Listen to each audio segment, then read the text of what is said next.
Olá pessoal, eu sou a Damares, esse é o Literotopia, e depois de um ano, se vocês ainda se lembram de mim, eu estou de volta.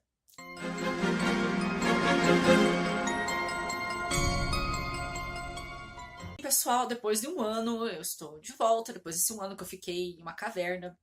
Bem, na verdade eu não fiquei em uma caverna, é que eu precisei reformar meu quarto, depois meu celular pifou, aí eu gravo com o celular, né, daí eu tive que comprar outro, aí depois bateu a preguiça, e daí acabou se passando um ano que eu não gravei nada. Mas enfim, para me redimir com vocês, hoje eu vou mostrar os livros que eu tenho da coleção da Globo Livros, que é As Grandes Ideias de Todos os Tempos. E a Globo Livros está traduzindo esses livros, né, e lançando pra gente aqui. E são livros incríveis sobre vários assuntos. E eu vou mostrar para vocês aí os que eu tenho. Primeiramente, aqui nós temos o livro da história. Né? Vai começar lá da pré-história, né, com os principais nomes e eventos, né, de tudo que aconteceu. A gente vem, né, naquela divisão que a gente já conhece da escola: pré-história, história antiga, história medieval, história moderna, história contemporânea. Enfim, gente, pode parecer um pouco superficial, até porque ele tem poucas páginas. Mas assim, eu não achei superficial. É claro que ele não vai aprofundar, né? Afinal, se fosse para aprofundar em todos os assuntos, imagine que tamanho que não ia ter que ter o livro, né? Enfim, ele traça aquele panorama bem bacana de cada época, né? De cada evento ali. E o que eu achei bastante interessante também é que ele não é assim tão eurocêntrico, né? Ele vai nos contar aqui coisas que pelo menos eu não vi na escola, que seria da história da China, Japão, né, história do Oriente. Apesar dele ser assim panorâmico e eu não achar ele tão superficial, se você se interessar por algum assunto, aqui você tem um ótimo ponto de partida, né? Você já sabe da onde partir aí a sua pesquisa para buscar mais conhecimento a respeito de um assunto. Que, olha, gente, se eu for mostrar todos eles por dentro, vai ficar meio complicado, né? Porque são vários livros, né? E são muita coisa. Mas a diagramação dele é bem bacana, ó, né? Tem coisas que ele dedica, às vezes, somente uma página, tem coisa que ele dedica umas 3 páginas, dependendo do acontecimento aqui. Né?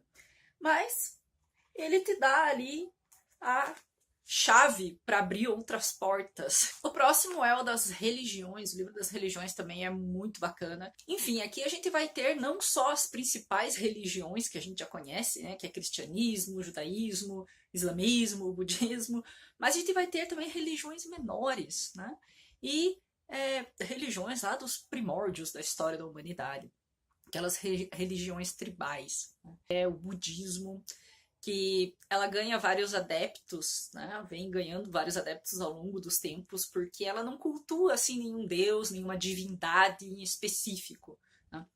Ela é muito mais uma filosofia, digamos assim.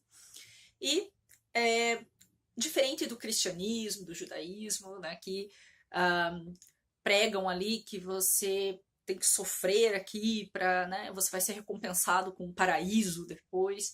O budismo prega que você tem que viver o melhor que você pode aqui, né, aqui na Terra, para você ser uma pessoa melhor para si mesmo e para os outros. Claro que, né, que o cristianismo e o judaísmo também, né, em teoria, pregam isso, mas né, o budismo ele dá muito mais ênfase na nossa vida terrena, né, que a gente tem que fazer o bem e viver bem enquanto a gente está aqui, sem colocar aquelas expectativas num pós-morte, que a gente nem sabe o que vai ter depois. O próximo livro que eu já li também até a metade é o da filosofia, que a gente vai, né?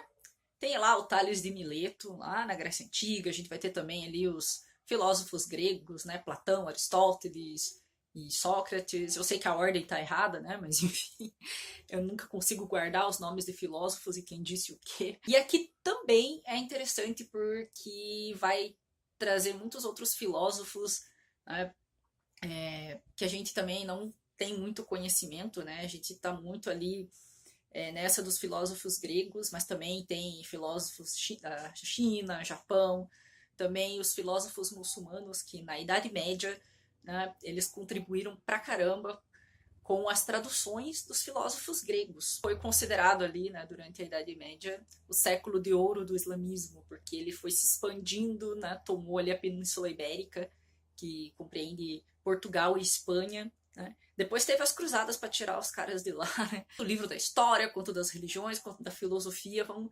desmistificando essa visão que a gente tem, né, de Oriente Médio, dos muçulmanos e do islamismo em geral. Aqui também a gente vai ter de volta o budismo, né, que tem aquele meio que impasse se o budismo seria uma filosofia ou uma religião, né? Ainda não se chegou a um consenso sobre isso. Próximo que a gente tem é o da política. E de volta, né, a gente vai começar lá nos pensamentos filosóficos, né, compreendendo Grécia Antiga. Então a gente vai ver aqui, muitas vezes, os mesmos pensadores, né, os nomes repetidos, mas com uma abordagem diferente, né, falando sobre coisas diferentes. Então aqui a gente vai ter, de novo, né, alguns filósofos gregos dando seu pitaco a respeito da política. Passando também ali pelos filósofos do iluminismo, né, e os seus pensamentos a respeito de todas as tretas que rolavam ali entre, né, os nobres, as tretas do rei, todo aquele jogo de poder político à la Game of Thrones, passando ali por todas as tretas mundiais até chegar no nosso tempo aqui, né, que a gente vai ter o pensamento do Chomsky também. Eu conheço bem pouco do Chomsky no campo da política, mas eu sei que ele escreveu um livro falando sobre a manipulação da mídia, e seria bem interessante, eu quero muito ler em breve esse livro. Enfim, gente, não importa o seu posicionamento político, eu acho que é um livro bem importante, tá? Deixa claro que aqui ele traz visões antagônicas de pensadores, de líderes políticos, né? Então, né, independente do seu pensamento político, é importante que você conheça, né, as teorias ali políticas, os pensamentos, para você poder criticar, né? Para não sair ali falando abobrinha no Facebook e nem nos churrascos de família. Próximo, que é esta capa linda, né, que é a minha cor favorita, roxa, que é o livro da sociologia. Então a gente vai ver ali como que surgiu essa ideia de estudar ali os fenômenos da sociedade, né, como as relações de família, relações de trabalho, cultura e identidade, né? E ali o papel exercido pelas instituições, né? A gente vai ter aqui os teóricos, né? Os pensadores como o Weber, o Marx de novo, porque ele está em tudo que é área das humanidades aí, passando também ali por nomes como Augusto Comte, Emile Durkheim. E eu finalmente vou entender o que é aquela parada líquida lá que o Zygmunt Bauman fala. Então, vamos lá, a vez do livro da sociologia vai chegar, e quando chegar a vez eu vou entender o que raio é isso. Próximo livro é o livro da psicologia, também um assunto que eu gosto pra caramba, que eu me interesso bastante. Então aqui, né, vai nos mostrar como surgiu aqui, sim, essa ideia de psicologia. De novo, lá nos pensamentos filosóficos, né, que filosofia é a mãe de quase todas as ciências. Eu diria todas, mas enfim, posso estar errada. Desde lá daquele pensamento, né, daquela questão sobre corpo e mente, né, que a gente tem lá dos filósofos gregos, alma, né, corpo e alma, né, que alma em grego significa psique, daí que vem psicológico, né, psico, que lida aí com as emoções. Então a psicologia seria então esse estudo das emoções, do desenvolvimento humano, né, da mente humana. Aqui a gente vai ver então, né, os estudos a respeito do inconsciente. Tem também aqui o behaviorismo do Skinner, né, que trabalha com aquela coisa de estímulo-resposta para moldar o comportamento. Passando também pela psicologia educacional de Piaget e Vygotsky. Vygotsky, que vai dizer ali que construímos a nossa identidade através do contato com o outro. Então, o importante ali é o meio em que o indivíduo está inserido, né? Temos aqui, então, agora o livro da ciência, comecinho do livro, Grécia Antiga, Tales de Mileto, né? Aquele estudo sobre os 4 elementos, né? Também sobre que era possível prever o eclipse do Sol.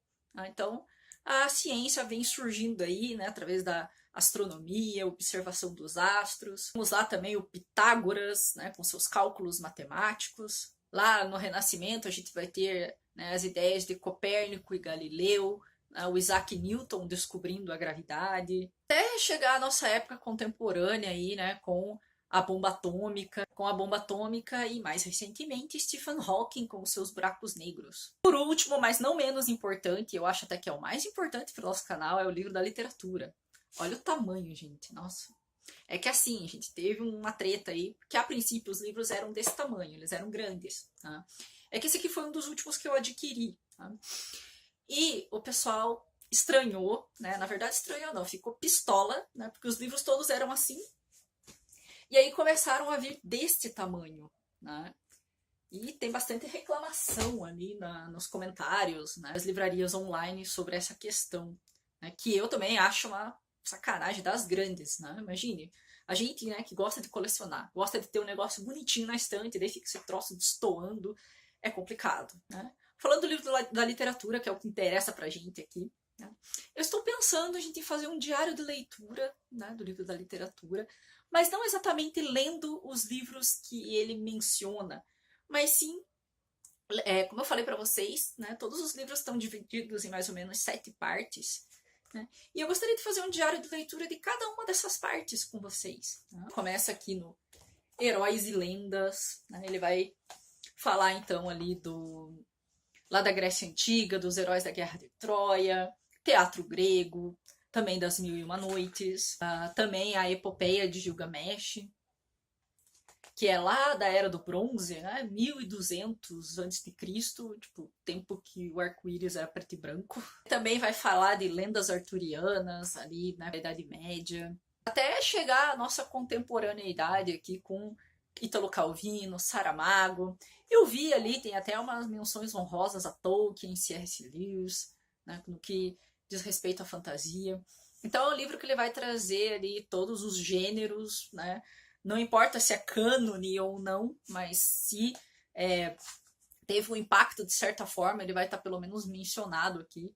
Tem muita coisa, gente, muita coisa mesmo. Então aqui a gente tem do Renascimento ao Iluminismo. Do Renascimento ao Iluminismo a gente vai ter aqui sobre a Divina Comédia de Dante, Dom Quixote também, né? Então vai ter muita coisa. Vai passar pelo aquele período que vocês sabem que eu amo, que é o período vitoriano na Inglaterra. Vai falar de Dickens, vai falar de Elizabeth Gaskell, das Irmãs Brontë, até do Thomas Hardy, que vocês sabem que eu adoro também. Então eu tô bem empolgada para começar essa leitura com vocês, tá? Olha, gente, eu não vou prometer, porque da última vez que eu prometi alguma coisa, eu saí para comprar cigarro e voltei um ano depois. Mas enfim, eu espero que vocês perdoem o meu sumiço e que fiquem comigo daqui para frente. Então é isso, até a próxima. Tchau, tchau.